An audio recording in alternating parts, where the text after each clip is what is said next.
উপস্থিত আজকের জুম্মার মুসল্লিবর্গ, প্রশংসা সেই মহান রব্বুল আলামিনের জন্য, যিনার প্রশংসা করে শেষ করতে পারিনি আর পারবো না, তাই তারই প্রশংসায় ছোট্ট বাক্যে বলি আলহামদুলিল্লাহ। তারপরে পরে আমাদের শেষ নবী হযরত মুহাম্মদ সাল্লাল্লাহু আলাইহি ওয়াসাল্লামের উপর শত কোটি দরুদ ও সালাম বর্ষিত হোক। আল্লাহুম্মা আমিন। আল্লাহুম্মা সাল্লি আলাইহি, আল্লাহুম্মা বারিক আলাইহি। আমি যে বিষয়টি নিয়ে উপস্থাপন করতে চলেছি সেটি হচ্ছে কুরবানির সংক্ষিপ্ত ইতিহাস এবং কুরবানির পশু সম্বন্ধে একটি আলোচনা। সম্মানিত উপস্থিতি, কুরবানি শব্দটি হচ্ছে কুরবান থেকে উদ্ধৃত, যার অর্থ হচ্ছে নৈকট্য লাভ করা, সান্নিধ্য অর্জন করা এবং প্রিয় বস্তুকে আল্লাহর রাস্তায় কুরবানি করাই হচ্ছে এই কুরবানি। পরিভাষায় কুরবানি শব্দের অর্থ হচ্ছে যে নির্দিষ্ট সময়ে নির্দিষ্ট পশুকে জবাই করার নামই হচ্ছে কুরবানি। আর আল্লাহ রাব্বুল আলামিন সূরা হজের 34 নম্বর আয়াতের মধ্যে বলছেন, ওয়ালিকুল্লি উম্মাতিন জাআলনা মানসাকান, আমি প্রত্যেক জাতির জন্য এই কুরবানির বিধান দিয়েছি, যাতে তারা তাদের উপার্জনের টাকা দিয়ে, তাদের রুজির টাকা দিয়ে তারা যেন এই কুরবানি করে। অর্থাৎ এই আয়াত দ্বারা আমরা বুঝতে পারলাম এটি শুধু আমাদের উম্মার জন্য প্রযোজ্য নয়, বরং এটি প্রত্যেক উম্মার জন্য এই কুরবানির বিধান মহান আল্লাহ রাব্বুল আলামিন দিয়েছেন। সেই আদম আলাইহিস সালাম থেকে নিয়ে আমাদের এই শেষ নবী হযরত মুহাম্মদ সাল্লাল্লাহু আলাইহি ওয়াসাল্লাম এর উম্মাহ পর্যন্ত এই কুরবানির বিধান চলে আসছে। যেমন হযরত আদম আলাইহিস সালামের যুগে হযরত আদম আলাইহিস সালামের দুই সন্তান হাবিল এবং কাবিল তারা কুরবানি করেছিলেন। কিসের জন্য কুরবানি করেছিলেন? তখন জন্ম নিত জোড়া জোড়া সন্তান জন্ম নিত। প্রথমবার জন্ম নিল হাবিল এবং হাবিলের সঙ্গে জন্ম নিল লিউজা, আর কাবিলের সঙ্গে জন্ম হলো আকলিমা। তাদের নিয়ম ছিল তখনকার যে এই প্রথমবার যে সন্তান জন্ম নিয়েছে সে দ্বিতীয়বার যে মেয়ে জন্ম নিয়েছে ওর সঙ্গে বিজোড়ভাবে বিবাহ হবে। এমন অবস্থায় হাবিলের সঙ্গে আকলিমার বিবাহ হওয়ার কথা হলো এবং নিয়মে সেটি হলো যে আকলিমার বিবাহ হবে। তখন কিন্তু আকলিমা দেখতে সুন্দর ছিল। তখন কাবিল বলতে লাগলো যে আমি আমার সঙ্গে যে আমার বোন জন্ম হয়েছে তাকেই আমি বিবাহ করব, কারণ আকলিমা দেখতে বেশি সুন্দর ছিল। তখন এই প্রসঙ্গে কি হলো, আদম আলাইহিস সালাম বললেন যে তোমরা আল্লাহর রাস্তায় কুরবানি করো, আর যার কুরবানি গ্রহণ হবে, যার কুরবানি কবুল হবে, সেই আকলিমার সঙ্গে বিবাহ করবে। তখন কি হলো, হাবিল কি করত? হাবিল গরু, হাবিল ভেড়া, তারপরে ছাগল, দুম্মা পালন করত। এমন অবস্থায় সে দুম্মা নিয়ে কুরবানির জন্য প্রস্তুত হলো। অপরদিকে কাবিল কিন্তু চাষাবাদ করত, তখন সে শস্য ক্ষেত্র নিয়ে কুরবানির জন্য প্রস্তুত হলো। এমন অবস্থায় দুইজনই কুরবানি করলো। একজন হাবিল করলেন কি যে তার দুম্বা দিয়ে সে কুরবানি করলো, আর কাবিল করলো কি তার শস্য ক্ষেত্র দিয়ে কুরবানি করলো। আর তখনকার যুগে কুরবানি কবুল হয়ে গেলে আকাশ থেকে আগুন এসে খেয়ে নিত, অর্থাৎ পুড়িয়ে দিত।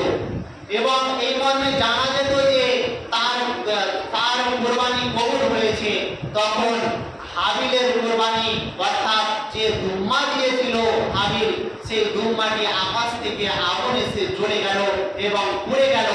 তখন কাবিল ভাবলো যে হাবিলের তো কুরবানি কবুল হয়ে গেছে, এমন অবস্থায় আমার এই সমাজের মধ্যে দুর্নাম ঘটে যাবে। তখন এই দেখে কাবিল খুবই রেগে গেল। তখন কি করলো? তখন কাবিল হাবিলকে হত্যা করার ইচ্ছা জাগলো তার মধ্যে, এত ক্ষোভ, এত রাগে। তখন তাকে বলল যে আমি তোমাকে হত্যা করব। তখন হাবিল বলছে তুমি আমাকে হত্যা করলেও আমি তোমাকে হত্যা করব না। তখন ওই কাবিল হাবিলকে হত্যা করলো। এমন অবস্থায় সে কাবিল এবার ভাবছে যে এই লাশটিকে কোথায়, এই মৃত ব্যক্তি অর্থাৎ হাবিলকে কোথায় রাখা যায়। তখন কাবিল দেখতে পেল যে একটি কাক আরেকটি কাককে মেরে দিয়ে সেই কাকটিকে গর্ত করে পায়ে করে মাটি চাপা দিয়ে দিল। তা দেখে কাবিলও সেই হাবিলকে হুকুম তাই করল। এই হচ্ছে আদম আলাইহিস সালামের দুই ছেলের কুরবানির সংক্ষিপ্ত ইতিহাস। সেই আদম আলাইহিস সালামের যুগ থেকে এই আমাদের কুরবানি এসেছে। আর আমাদের কুরবানি হচ্ছে এই যে মুহাম্মদ সাল্লাল্লাহু আলাইহি ওয়াসাল্লাম আমাদের উম্মার অর্থাৎ মুহাম্মদ সাল্লাল্লাহু আলাইহি ওয়াসাল্লামের উম্মার কুরবানি হচ্ছে যে হযরত ইব্রাহিম আলাইহিস সালামের সুন্নাত। বলা হলো রাসূল সাল্লাল্লাহু আলাইহি ওয়াসাল্লামকে জিজ্ঞেস করা হলো যে ইয়া রাসূলুল্লাহি মা হাদিহি আওয়াহি, হে রাসূল সাল্লাল্লাহু আলাইহি ওয়াসাল্লাম কুরবানি কি জিনিস? তখন রাসূল সাল্লাল্লাহু আলাইহি ওয়াসাল্লাম বললেন সুন্নাতা আবিকুম ইব্রাহিম আলাইহিস সালাম, এটি হচ্ছে তোমাদের বাপ তোমাদের পিতা ইব্রাহিম আলাইহিস সালামের সুন্নাত। তাহলে আমাদের এই কুরবানি হচ্ছে ইব্রাহিম আলাইহিস সালামের সুন্নাত। তা ইব্রাহিম আলাইহিস সালামের সুন্নাত কি করে? ইব্রাহিম আলাইহিস সালামের যখন বয়স ছিল 80 বছর, তখন তার কোনো সন্তান ছিল না। সে সন্তানের জন্য আল্লাহ রাব্বুল আলামিনের কাছে দোয়া করলেন যে রব্বি হাবলি মিনাস সালিহিন, হে রব্বুল আলামিন আমাকে একটি সুসংবাদ দান করো।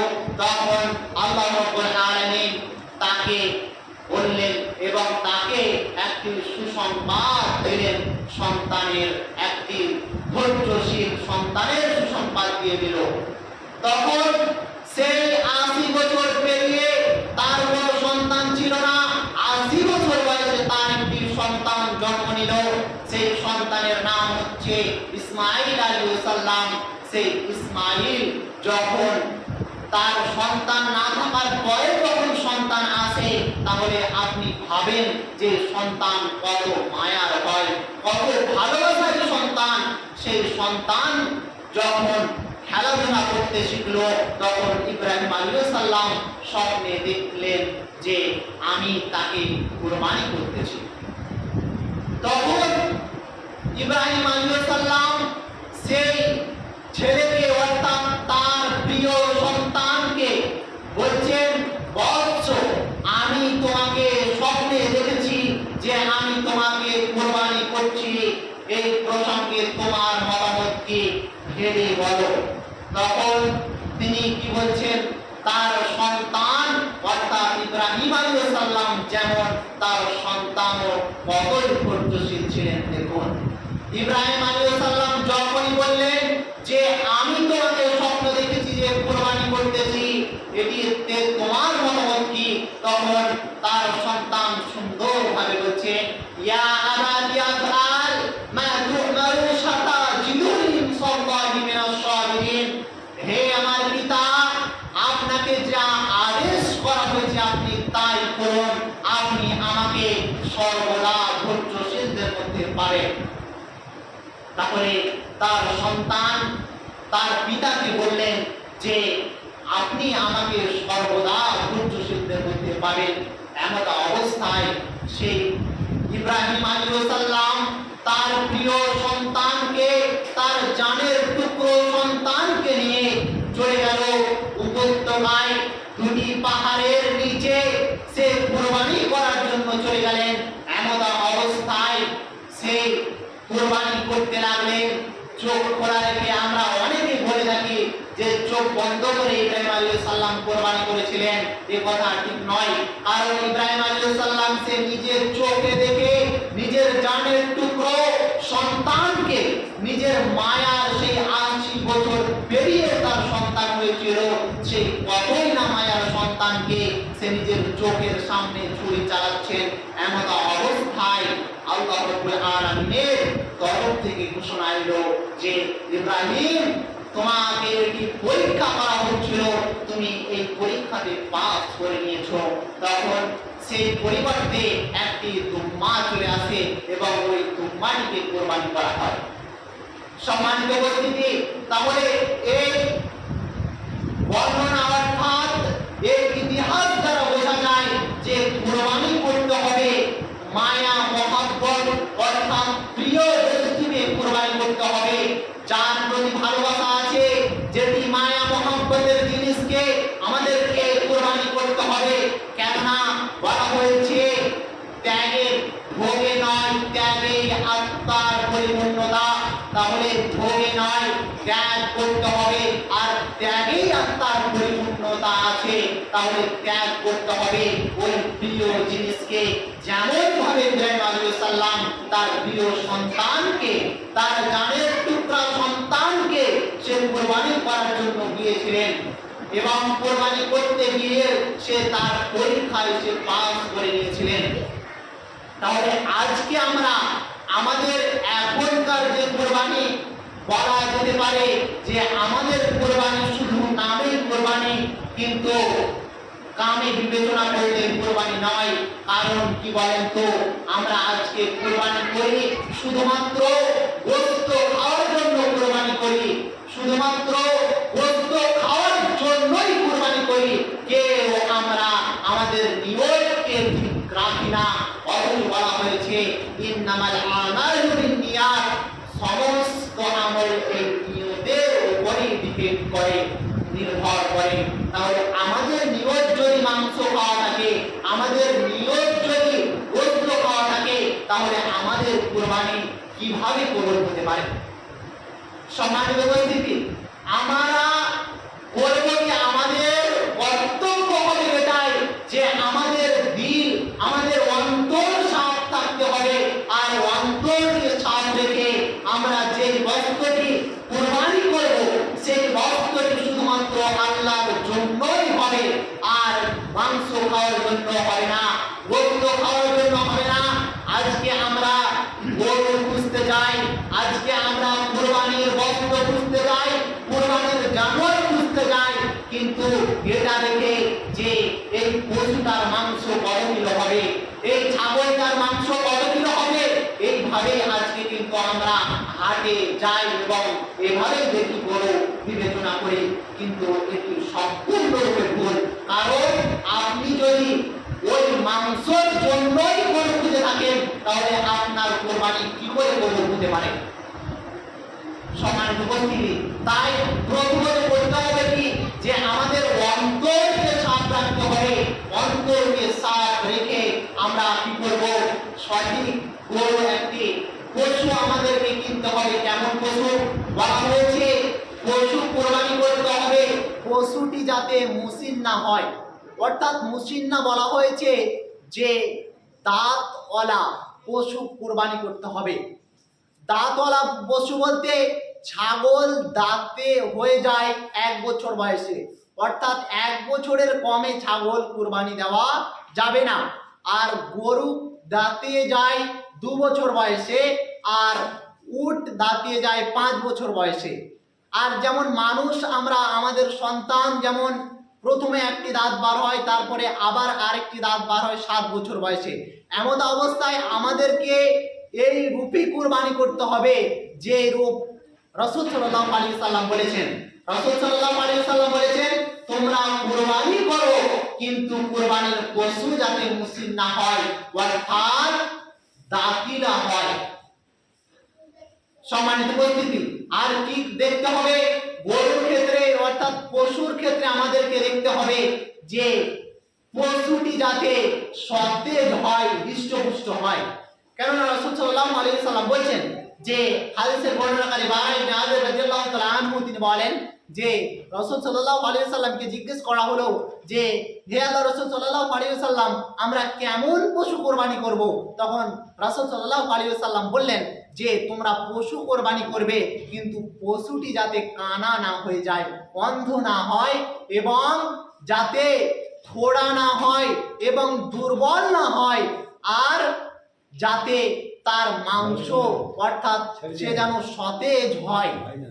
এই চারটি বিষয় লক্ষ্য করবে।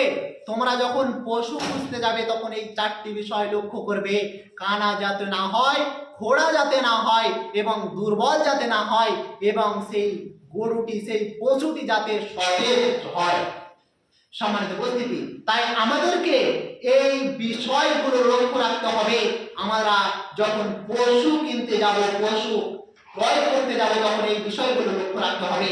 যেমনটা রাসূল সাল্লাল্লাহু আলাইহি সাল্লাম বলেছেন, শুধু মাংস দেখলে চলবে না এবং মাংস খাওয়ার জন্য কোরবানি করলে চলবে না।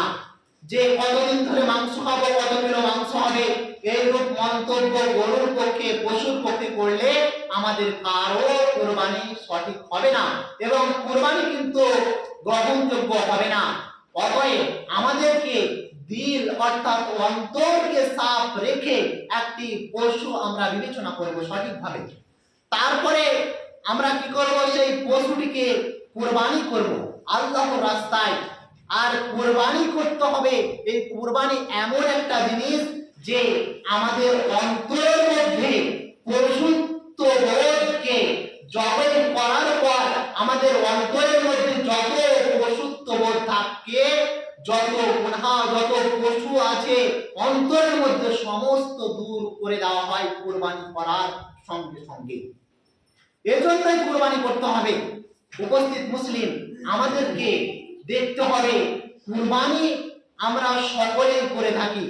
আর রাসূল সাল্লাল্লাহু আলাইহি সাল্লাম বলেছেন, সুনানে ইবনে মাজার মধ্যে রাসূল সাল্লাল্লাহু আলাইহি সাল্লাম বলেছেন, আবু হুরায়রা রাদিয়াল্লাহু তাআলা আনহু আন্না রাসূলুল্লাহ সাল্লাল্লাহু আলাইহি সাল্লাম যে মান কানা লাহু সাআতান ফাওয়ালাম ইউদাহা ফালা ইয়াকরাবান্না মুসাল্লানা।